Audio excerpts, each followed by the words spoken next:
Lo tenemos en línea Muki Tenenbaum. Él es analista internacional y le vamos a hacer algunas preguntas respecto del tema. ¿Cómo te va, Muki? Buenas tardes. Hola, ¿cómo están ustedes? Bien, gracias por atendernos. Bueno, primero una mirada respecto de lo que ha sido el tema internacional que tiene que ver con el gobierno argentino de esta semana.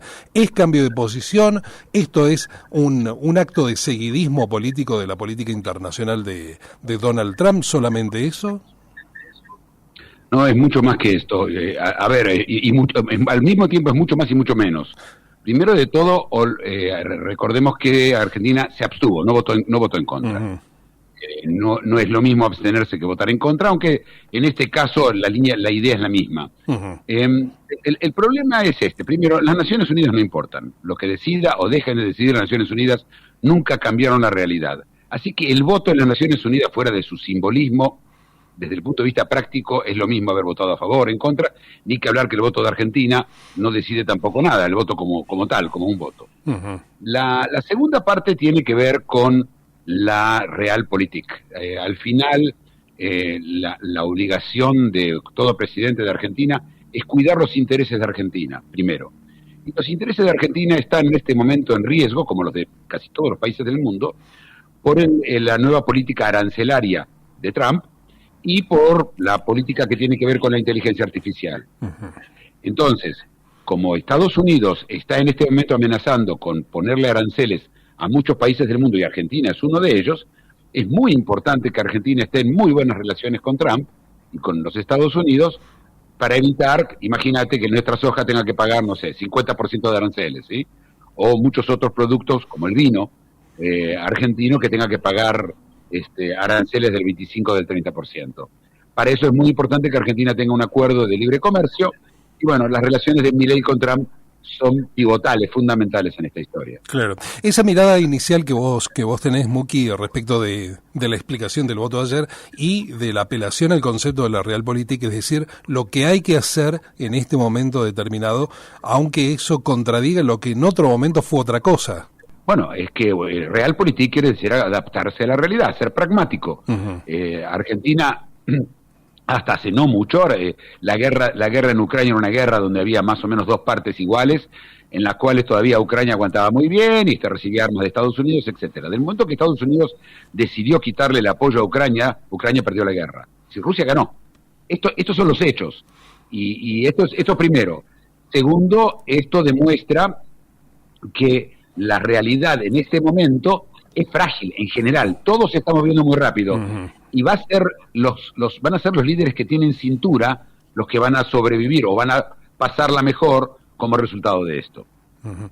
Eso no significa que tal vez uno también tenga que suscribir, digo, en cuanto a los estrados internacionales, el discurso del presidente de los Estados Unidos, Donald Trump, de que la invasión fue al revés de lo que sucedió, ¿no? Porque fue lo que dijo Trump hace pocos días, ¿no? De que la guerra se había iniciado por culpa de Ucrania. Bueno, esto no es la primera vez que yo lo digo y lo explico y lo voy a explicar también. No es verdad, no es verdad y sí es verdad al mismo tiempo. Cuando cae el muro de Berlín, yo me voy a tener que ir para atrás 30 años, ¿no? Casi 40. Cuando cae el muro de Berlín, una de las promesas que le hicieron a Gorbachev es que no iban a tomar a los países del Pacto de Varsovia, que eran Polonia, Hungría, Rumania, República Checa y Ucrania, que ellos no van a ser miembros de la OTAN.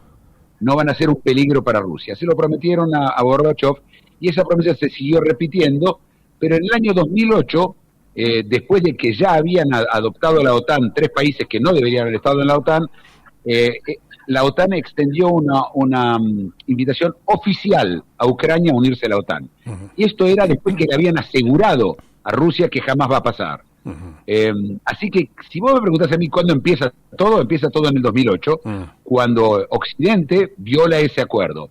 Y de ahí en más... Pero eso es justificar, digamos, eso es justificar la decisión, la invasión de Rusia por decir sobre el territorio ucraniano. Es decir, bueno, tenía una herramienta para contrarrestar lo que había sucedido con anterioridad. Entonces tiene la justificación Putin para invadir Ucrania.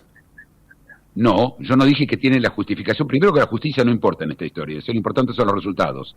No importa quién empezó la guerra, importa cómo terminó la guerra. por lo menos desde la visión, como yo veo las cosas.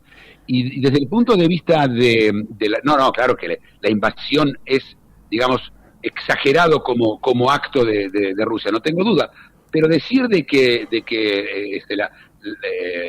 Rusia que Rusia empezó la guerra no es verdad, y que Ucrania empezó la guerra tampoco es verdad.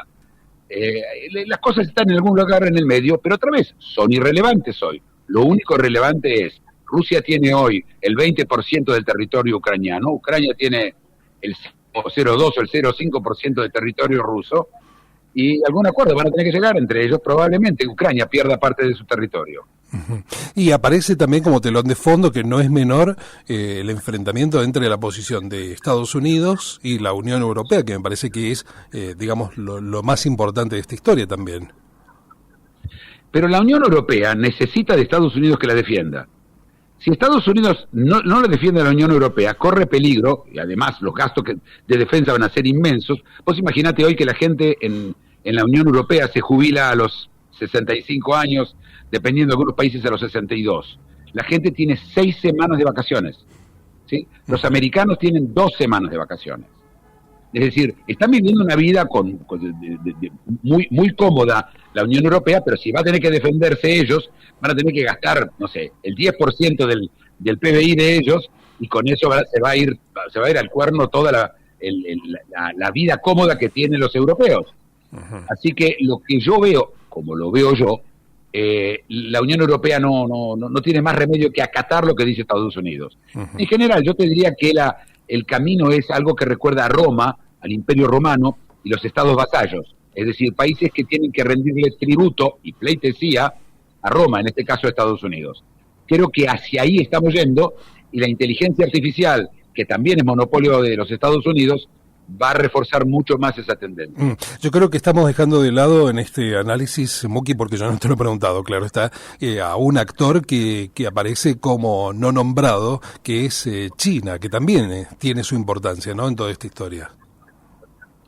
No, China le dio un apoyo a Rusia, apoyó a Rusia durante todo este proceso, pero China no tiene importancia, realmente no tiene nada que ver con esta parte del mundo, y China tiene problemas muchísimo más serios, pero mucho más serios de los que tiene, o tan serios como los que tiene Rusia.